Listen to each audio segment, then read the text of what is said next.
माहौल है वो आपको बता रहा है कि कितनी खुशी है, बिकॉज कानपुर टेस्ट में जीत इसलिए खास है क्योंकि भारत ने क्लीन स्वीप किया है, 2-0 से ये टेस्ट सीरीज अपने नाम की है। और इस टेस्ट सीरीज में ना सिर्फ यशस्वी जायसवाल, बुमराह, रविंद्र जडेजा, हर एक खिलाड़ी ने टीम इंडिया के लिए कहते हैं ना एज यूनिटी और पोटेंशियल पर खेल दिखाया है।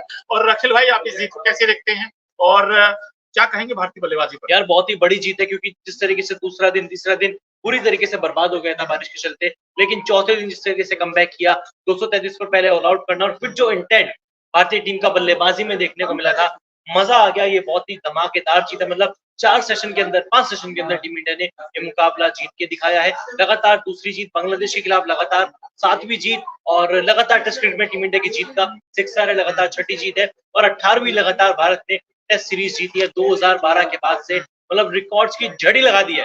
बिल्कुल। और सवाल उठे थे बैटिंग पर, भाई इंडिया की बैटिंग हो गई पास और जीत है खास, और अभी तभी है जीत झकास।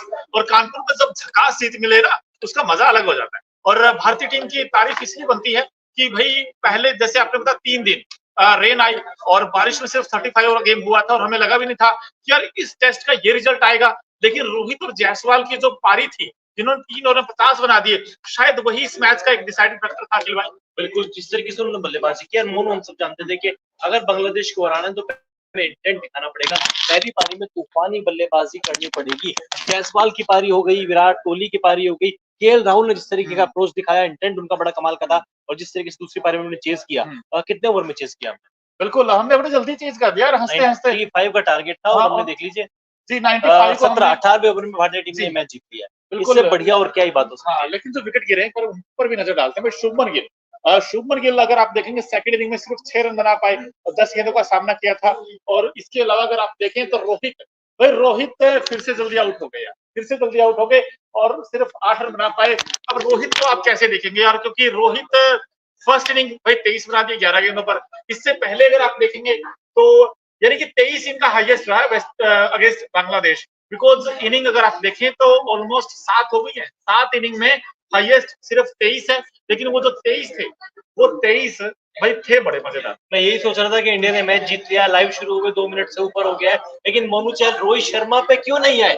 आ गए मोनू चहल रोहित शर्मा में, भाई साहब पीछे पड़ गए, हाथ हमारे साथ लोग भी आ गए, लोगों की संख्या बढ़ गई धीरे-धीरे, हाथ पैर मुंह हाथ धो के सब पीछे पड़ गए रोहित शर्मा के। भाई अप्रोच देखो ना, पहली पारी में 11 में 23 किया। बांग्लादेश का कारण बुमराह का स्पेल नहीं है, अश्विन की बॉलिंग नहीं है।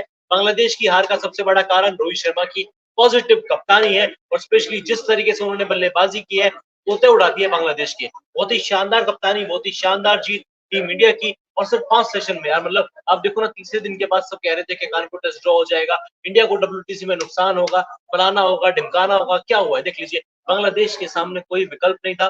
पाकिस्तान को हरा कर आए थे, 7वें आसमान पर थे, बहुत उड़ रहा था बांग्लादेश, लेकिन हकीकत सामने आ चुकी है।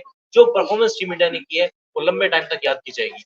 बिल्कुल याद की जाएगी, क्योंकि देखिए एक तरफा जीत है। और भाई बांग्लादेश के पॉइंट ऑफ व्यू से देखा तो बांग्लादेश लड़ाई नहीं है, और जो एक खड़ा था उसका नाम था मोमिनुल हक फर्स्ट इनिंग में।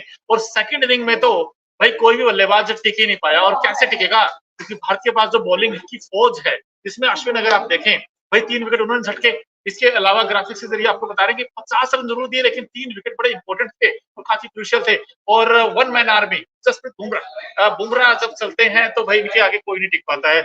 आज भी 3 विकेट निकाल गया। हालांकि दूसरी पारी में तारीफ बनती है रविंद्र जडेजा की भी, जिन्होंने 14 गेंदों के अंदर 3 विकेट झटके मोनू। और जिस तरीके से पहली पारी में आखिरी बॉल पे आती है उन्होंने अपना 300वां विकेट पूरा किया था, 3000 रन 300 विकेट का डबल भी बना दिया है। सिर्फ तीसरे भारतीय खिलाड़ी बने हैं। अश्विन के अलावा जड्डू को भी कहीं ना कहीं क्रेडिट मिलना चाहिए। ओवर शेडो हो जाते हैं जडेजा हर बार बॉलिंग को लेके अपनी, यार अश्विन इतनी अच्छी बॉलिंग कर देते हैं, बुमराह इतने अच्छे विकेट चिटका देते हैं, जडेजा के बारे में कोई बात ही नहीं करता। लेकिन जड्डू ने इस बार दिखाया है कि यार मुझे आप ओवर शेडो मत करो। और मेरे नाम को लेकर जो आप इतने रूमर्स उड़ा रहे थे कि जड्डू खत्म हो गया, जड्डू की अब टीम इंडिया में जगह नहीं बनती, वनडे टीम में जगह नहीं बनती, क्यों नहीं बनती है भाई? ये तमाचा उन लोगों के मुंह पे। और ना सिर्फ जड्डू ने ये साबित किया, बल्कि ये भी साबित किया कि भाई 300 विकेट उन्होंने अचीवमेंट किए हैं इस टेस्ट मैच में। लेफ्ट आर्म फर्स्ट स्पिनर बने हैं, क्योंकि बिशन सिंह बेदी नाम था। उसके अलावा अगर देखा जाए तो उससे पहले सुनील जोशी भी थे। लेकिन ये जो लेफ्ट आर्म स्पिनर है, अगर पूरी दुनिया में देखोगे ना अखिल भाई आप, 2 ही ऐसे स्पिनर है, एक तो है रंगना हैरात, एक है डेनियल विटोरी। अब तीसरे स्पिनर ये बन गए हैं लेफ्ट आर्म, जिन्होंने 300 विकेट से ऊपर हो गए। शाकिब अल हसन को मैं मानता ही नहीं कुछ। नहीं है। नहीं देखो, मैं क्योंकि वेरी फ्रैंक अच्छे प्लेयर है, लेकिन पिछले 4-5 सालों में जिस तरीके का उनका करियर रहा है ना, उतार चढ़ाव भरे रहे प्लेयर्स के साथ उनका जिस तरीके से बॉन्डिंग सामने आई, मतलब गाली गलौज करना, डिसरेस्पेक्टफुल जिस तरीके से बिहेवियर किया, उन्होंने अपनी रेस्पेक्ट कहीं ना कहीं खो दी है। खैर, अब मोस्ट लाइकली उन्होंने अपना शायद आखिरी मैच खेल लिया है, बांग्लादेश के खिलाफ खेलेंगे नहीं खेलेंगे वो वक्त बताएगा, लेकिन शायद शाकिब का खत्म हो चुका है करियर, T20 अपना आखिरी खेल ही चुके थे, वनडे खेलते हुए नजर आएंगे, तो शायद बुमराह।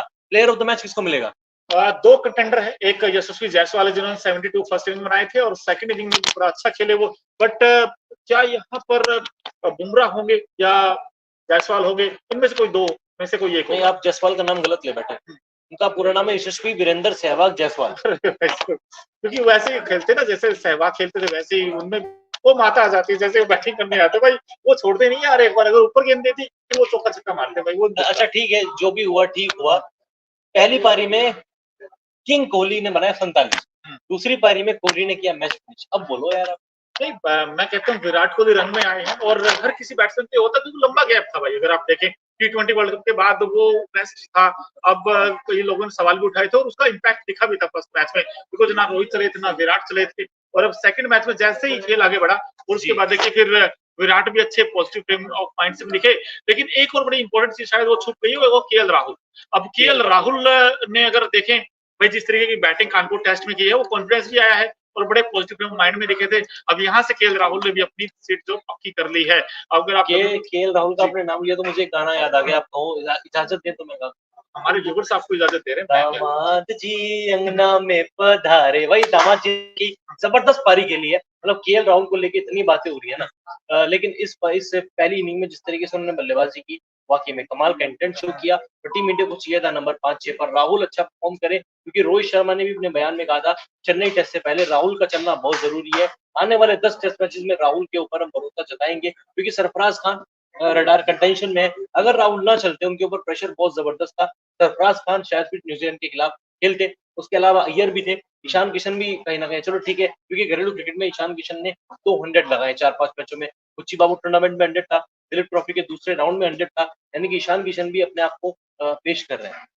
ऐसे में केएल राहुल ने जिस तरीके की नंबर 5-6 में पारी खेली, उन्होंने 2-3 टेस्ट मैचेस के लिए अपना करियर बचा लिया है और बॉलिंग इंडिया की सुपर हिट है ही है। लेकिन आकाशदीप को आप कैसे देखते हैं, बिकॉज आकाशदीप एक ऐसे गेंदबाज थे जिनको रांची टेस्ट में देखा था, अब वो उनका यहाँ पर टेस्ट होना था अगेंस्ट बांग्लादेश। हालांकि उस तरीके की स्ट्रॉन्ग कंटेंडर नहीं है, बट फिर भी भाई सामने बांग्लादेश, और उनके पास हम राइट फ्रॉम स्टार्ट, अगर आपने न्यूज रेसिंग स्पोर्ट्स देखा हो दोस्तों, वहां पर मैं अंकिता श्रद्धा पांडे तो ये कहता था कि यार सीरीज तो होगी, इस सीरीज में मजा जरूर आएगा, लेकिन इस सीरीज में दिक्कत बांग्लादेश की बैटिंग, और वही आज हमने देखने को मिली। और बांग्लादेश अगर हारा भी तो अपनी बैटिंग की वजह से हारा है, बिकॉज 95 और कुछ नहीं होता, अगर यहाँ पर आप 180 210 समथिंग कुछ होता तो फिर मजा आता है इस टेस्ट मैच का। फिर वहां बैटिंग इंडिया की भी टेस्ट होती, तो इंडिया की 95 में 3 आउट हो गए ना इंडिया के भी, अगर हाँ वही 150 या 180 के आसपास का होता तो मैच फंस सकता था, क्योंकि आप जिस तरीके से रोहित शर्मा फॉर्म में नहीं है, कोहली को लेकर भी चलो ठीक है, दूसरी मैच में मैच फिनिश किया है, लेकिन संतुष्ट कोहली को लेकर भी हम नहीं थे, यानी कि टीम इंडिया मैच फंसा सकती थी, लेकिन बांग्लादेश ने बहुत डिसअपॉइंट किया, बहुत लेट डाउन किया। और जो मोनू हमेशा कहते हैं, चेन्नई टेस्ट से मोनू ये बात कहते आ रहे हैं, चेन्नई टेस्ट से पहले भी मोनू ने कहा था कि बांग्लादेश का जो बैटिंग ऑर्डर है वो नंबर 3 से शुरू होता है, जहाँ पर मोमिन उल हक आते हैं, और उसके बाद नंबर 7-8 तक, क्योंकि जहाँ मेहदी हसन मिराज एक गहराई देते हैं बल्लेबाजी को, लिटन दास है, शाकिब थे खुद, मुशफिकुर रहीम थे, और शाकिब तो एज अ स्पेशलिस्ट बैटर ही खेला सीरीज में, क्योंकि चेन्नई टेस्ट में एक विवादित बयान आता है कि मेरी उंगली में सूजन है, मेरे कंधे में चोट लगी हुई है, मैं स्पिन नहीं करा पा रहा हूँ, लेकिन मैं बेटर खेल रहा हूँ। बेटर खेल के आपने क्या उखाड़ा है? सही बात है, और मैं तो अभी भी कह रहा हूँ, ये दोनों टेस्ट मैच अगर बांग्लादेश हारा है तो उसमें दो बड़े आप विक्टिम कह सकते हैं, एक तो मुशफिकुर रहीम और एक शाकिब अल हसन। भाई दोनों एक्सपीरियंस खिलाड़ी हैं, और ये रन नहीं बनाएंगे तो फिर कौन रन बनाएगा? सवाल बड़ा ये भाई, उनकी ओपनिंग चलती नहीं है, पहले ही या दूसरे ओवर में ये एक बंदा पवेलियन आ जाता है, उसके बाद रिस्पॉन्सिबिलिटी किसकी रहती है? दो बल्लेबाजों की, मुशफिकुर रहीम और शाकिब अल हसन। अगर रन नहीं बन रहे तो आप टीम से बाहर निकाल दो यार, दोनों को क्या फायदा फिर ऐसे खेलने का? जबकि मुशफिकुर रहीम केवल टेस्ट क्रिकेट पे फोकस कर रहे हैं, शाकिब टी20 से रिटायरमेंट ले चुके हैं। शाकिब डबल डिजिट में नहीं पहुंच पाता शाकिब। आप ठीक है, इंडिया के पास 8 है, आपके पास बुमराह, बट अरे इस तरीके का तो नहीं सोचा होगा बांग्लादेश ने भी कि यार शाकिब अल हसन और मुशफिकुर रहीम ऐसे खेलेंगे। भाई सबसे एक्सपीरियंस खिलाड़ी है वो बांग्लादेश की टीम में। तो आप खुद कैप्टन की बात करो ना यार मोनू, आप कल कह रहे थे कि शंडो ने अच्छी बल्लेबाजी की, क्या अच्छी बल्लेबाजी की यार? आप पार्टनरशिप नहीं बना रहे। टेस्ट क्रिकेट में मैच जीता जाता है, जब तक पार्टनरशिप ना हो आप मैच नहीं जीत सकते। आज आपको कुछ नहीं करना था, बस खराब गेंदें करनी थी, पूरा दिन आपको वेस्ट करना था, अगर 2 सेशन बांग्लादेश खेल बिल्कुल जाता, सही कह रहे हैं आप। क्या पता मैच फंस जाता, क्या पता इंडिया मैच ना टारगेट ना चेज कर पाता, मैच तो होता। और अगर ये मैच ड्रॉ होता ना तो बांग्लादेश की जीत होती। और आपने बिल्कुल ठीक है, गैर जिम्मेदाराना शॉट कहते हैं ना उनको, रॉन्ग शॉट सिलेक्शन। अगर आप फर्स्ट इनिंग देखेंगे वहां पर भी ऐसे हुआ था बांग्लादेश के कुछ खिलाड़ियों का। आज मोमिनुल हक कर क्या रहे थे, मोमिनुल हक जो 100 देखेंगे, ठीक है उन्होंने रन बनाए, और रोहित की भी आई थिंक गलती रह गई, वो जब 100 बनाता खिल भाई, तो अगर आप वैगन व्हील देखोगे ना मोमिनुल हक का, वो सारे शॉट्स उन्होंने ऑन साइड में खेले थे, सारे शॉट्स ऑन साइड में, एक भी शॉट उन्होंने ऑफ साइड में नहीं खेला था। वो स्वीप लगा रहे थे बार बार, और स्वीप उनकी कामयाब हो गए। लेकिन रोहित ने ना तो लेग स्वीप लगाई है, ना फिर फोर्स कोई खिलाड़ी लगाया।